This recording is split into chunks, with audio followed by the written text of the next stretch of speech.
From goals being chopped off by invisible lines to referees forgetting how to draw offside calls, VAR was supposed to make football fairer and eliminate human error from the beautiful game. Instead, it's given us some of the most controversial, heartbreaking, and downright ridiculous moments in football history. These are times VAR absolutely ruined football, leaving fans, players, and entire stadiums questioning everything they thought they knew about the beautiful game. And first up, we have a moment that, in a dramatic match between Liverpool and Everton, Jordan Henderson scored at the last minute that would have won the game. However, VAR identified that the player was offside despite it being really close. The margin was so tight, you'd need a magnifying glass to see it, but VAR said no. Sometimes the technology gets so precise it forgets football's supposed to be fun. But if you think millimeter decisions are bad, wait until you see what happened when VAR completely forgot how to draw lines.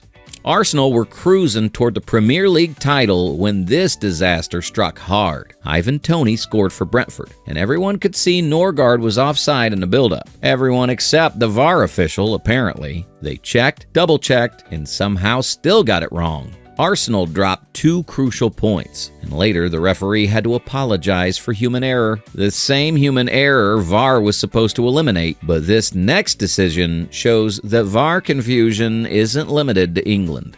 In the Australian League, striker Ibisuki got a straight red card for what looked like a horrific challenge, but the replay showed his leg never actually touched the opponent. VAR reviewed it, saw all the angles, and somehow decided to stick with the wrong decision. Even in Australia, VAR finds new ways to mess things up, but at least that happened during normal time. How about seeing VAR making decisions after the game's already ended?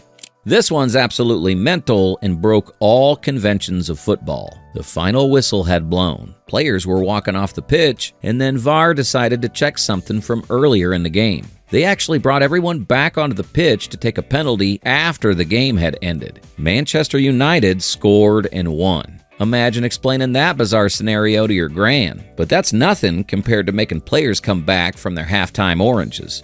The players went to the changing room for halftime, then had to come back out because VAR was still checking a penalty decision. Not 30 seconds, not 2 minutes, but a full 6 minutes to decide something that looked obvious to everyone watching. The players probably had time to change jerseys, eat oranges, and plan their holidays. At least they eventually made a decision, unlike this next moment where VAR seemingly forgot how to count. Scamacca scored for West Ham, but he'd handled the ball twice before putting it in the net. Not once, twice. And everyone in the stadium could see it. West Ham fans expected it to be ruled out. Even Scamacca looked surprised when VAR allowed it. Sometimes you wonder if the VAR officials are making tea instead of watching. From obvious handballs being ignored to players literally becoming goalkeepers, VAR's handball decisions kept getting stranger. Thomas Sukic literally became a goalkeeper, diving to save a goal with his hands in the penalty area. It was so obvious that West Ham's own Twitter account joked about Sukic making a great save. But VAR said, no penalty. Even Antonio admitted he'd be fuming if it happened to his team. Sometimes VAR makes everyone a comedian. But if you think obvious handballs are bad, wait till you see VAR rewarding actual diving.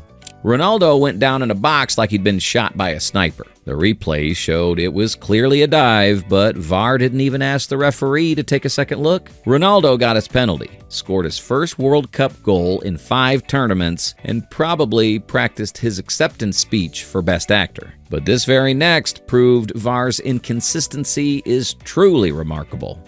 Martinelli thought he'd scored Arsenal's opener, but VAR found the softest foul imaginable in the build-up, something that happened about 3 passes earlier in Arsenal's own half. The referee was dragged to the monitor like a reluctant child and had to overturn a perfectly good goal for what looked like normal football contact. This obsession with finding tiny fouls has reached the highest level of football. Barely 20 seconds into the Champions League final, Sissoko's arm got in the way and VAR awarded a penalty. Mohamed Salah scored, and the final was essentially decided before most fans had found their seats. Starting the biggest game in club football with a controversial VAR penalty sets the wrong tone entirely. But at least that decision was debatable. This next one was just plain wrong.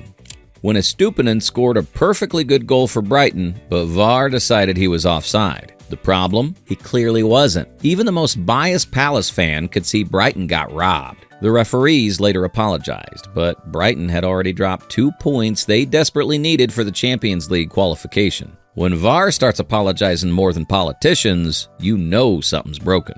Wolves scored a dramatic late winner against Liverpool in the FA Cup, but VAR ruled it out for offside. Here's the kicker. They admitted they didn't have a camera angle that showed both the passer and the scorer, so they just guessed. Wolves had to settle for a replay, which they lost. Sometimes VAR is basically playing pin the tail on a donkey, but guessing is nothing compared to finding phantom offsides. Kevin De Bruyne scored a stunner in the Champions League semifinal. The Etihad erupted, and then VAR spent what felt like hours looking for an offside that no one in the stadium had noticed. They found one somewhere, somehow, and City's dream goal became a nightmare. Even Pep looked confused. The emotional whiplash from celebration to devastation is becoming VAR's specialty.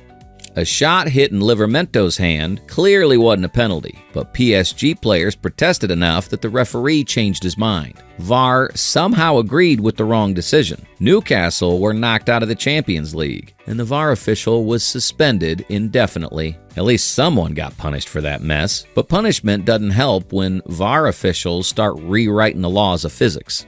Martin Odegaard handled the ball so obviously that even basketball referees would have called it. But VAR decided he was falling down and moving his arms naturally. Since when is deliberately controlling the ball with your hands natural? Arsenal fans are still doing LeBron James impressions of that moment. However, you see, VAR's greatest hits continue. Hodgberg tackled Matoma in the penalty box so clearly that even Tottenham fans were preparing for a penalty. But the referee waved play on. VAR had a look and somehow decided it wasn't a foul. Brighton's coach nearly had a meltdown on the touchline. And honestly, who could blame him? Sometimes VAR officials seem to be watching a completely different sport. Doku made a kung fu-style tackle on Mac Allister that looked like something from a martial arts movie. The Premier League's own website now uses this tackle as an example of dangerous play, but somehow it wasn't even given a foul during the game. VAR must have confused football with UFC. From martial arts to wrestling, VAR officials seem to enjoy contact sports. Andre Onana completely missed a cross and steamrolled a Wolves player like he was auditioning for WWE. Didn't touch the ball, completely took out his opponent, and somehow VAR said no penalty. The referee even ran to the touchline to give a yellow card to the Wolves coach instead. Pure comedy gold. But wrestling moves are nothing compared to actual assault. Christian Romero literally pulled Cucurella down by his hair. You could see it from space, but VAR allowed Tottenham's equalizing goal to stand. Not only should the goal have been disallowed, but Romero should have been sent off. Instead, he got away with assault with a deadly weapon, his hands. VAR's ability to miss the most obvious fouls is truly impressive. Enciso came on as a substitute for Ipswich and immediately knocked out his opponent with a flying tackle that belonged in a cage fight, not a football pitch. VAR reviewed this attempted murder and decided it wasn't worth a red card. Sometimes VAR officials moonlight as boxing referees. From combat sports back to regular confusion, VAR never disappoints. Lamine Yamal scored what looked like a clear goal in El Clasico, but VAR spent ages checking if the ball crossed the line. The technology was inconclusive, which is VAR speak for we have no idea what we're doing. Real Madrid probably sent the VAR team a thank you card. When technology becomes inconclusive, you know you've gone too far. Mateo Kovacic made 2 yellow card challenges in quick succession, the second one leaving Odegaard in agony on the ground. Arsenal players demanded a second yellow card, but VAR and the referee decided they didn't want to ruin the game. Since when is following the rules ruining the game? This selective rule enforcement is becoming a disturbing trend.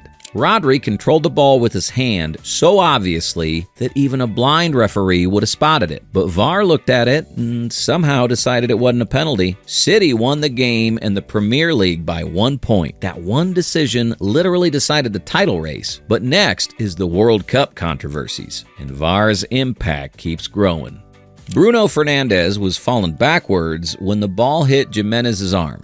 and VAR decided this was an unnatural position. Where was his arm supposed to be when falling? Tucked behind his back like a penguin? Portugal got their penalty and progressed, while Uruguay are probably still wondering about the laws of physics. Most times, VAR forgets humans have arms.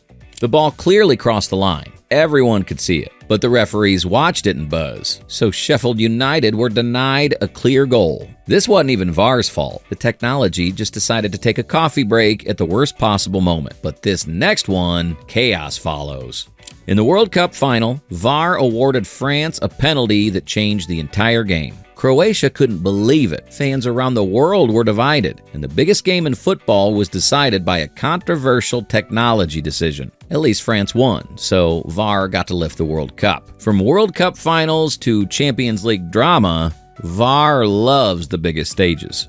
Raheem Sterling thought he'd scored the goal to send City to the Champions League final. The Etihad erupted. Pep was sprinting down the touchline. And then VAR found an offside measured in millimeters, the kind of margin where you'd need NASA equipment to spot the difference. These microscopic decisions are killing the joy of football. Jordan Pickford came flying out like a guided missile and took out Virgil van Dijk's knee, ending his season. But because an offside flag had been raised earlier, VAR couldn't review the challenge. Van Dijk got a career-threatening injury, and Pickford didn't even get a booking. Sometimes VAR's limitation caused more damage than its decisions.